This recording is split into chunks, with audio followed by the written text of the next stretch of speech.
تفسیر القرآن آج کا سبق سورہ بنی اسرائیل آیت نمبر 69 سے 72 تک۔ اعوذ باللہ من الشیطان الرجیم، بسم اللہ الرحمن الرحیم۔ ام امنتم ان یعیدکم فیہ تارۃ اخری فیرسل علیکم قاصفا من الریح فیغرقکم بما کفرتم ثم لا تجدوا لکم علینا بہ تبیعا۔ وَلَقَدْ كَرَّمْنَا بَنِي آدَمَ وَحَمَلْنَاهُمْ فِي الْبَرِّ وَالْبَحْرِ ورزقناهم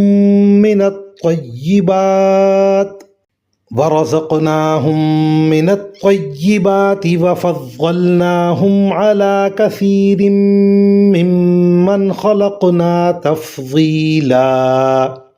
يوم ندعو كل أناس بإمامهم فمن أوتي كتابه بيمينه فأولئك يقرؤون كتابهم ولا يظلمون فتيلا۔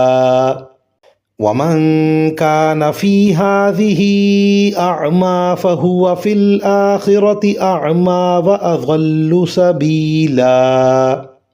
ترجمہ: اور کیا تم اس بات سے بھی بے فکر ہو گئے ہو کہ وہ تمہیں دوبارہ اسی سمندر میں لے جائے، پھر تم پر ہوا کا طوفان بھیج کر تمہاری ناشکری کی سزا میں تمہیں غرق کر ڈالے، پھر تمہیں کوئی نہ ملے جو اس معاملے میں ہمارا پیچھا کر سکے۔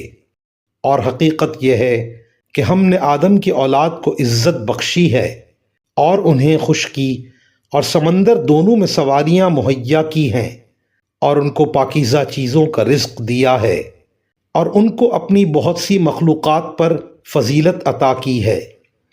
اس دن کو یاد رکھو جب ہم تمام انسانوں کو ان کے اعمال ناموں کے ساتھ بلائیں گے، پھر جنہیں ان کا اعمال نامہ داہنے ہاتھ میں دیا جائے گا تو وہ اپنے اعمال نامے کو پڑھیں گے، اور ان پر ریشہ برابر بھی ظلم نہیں ہوگا۔ اور جو شخص دنیا میں اندھا بنا رہا وہ آخرت میں بھی اندھا بلکہ راستے سے اور زیادہ بھٹکا ہوا رہے گا۔ ان آیات کی تفسیر میں مفسرین کرام فرماتے ہیں، کسی معاملے میں نہ کوئی اللہ تعالیٰ سے کسی قسم کی باس پرس کر سکتا ہے کہ اللہ نے ایسے لوگوں کو کیوں ہلاک کیا، اور نہ کوئی اللہ کے فیصلے کو ٹالنے کے لیے اللہ کا پیچھا کرنے کی طاقت رکھتا ہے۔ اندھا ہونے سے مراد یہ ہے کہ وہ دنیا میں حق کو دیکھنے سے محروم رہے، چنانچہ وہ آخرت میں بھی نجات کا راستہ نہیں دیکھ سکیں گے۔ وآخر دعوانا ان الحمد للہ رب العالمین۔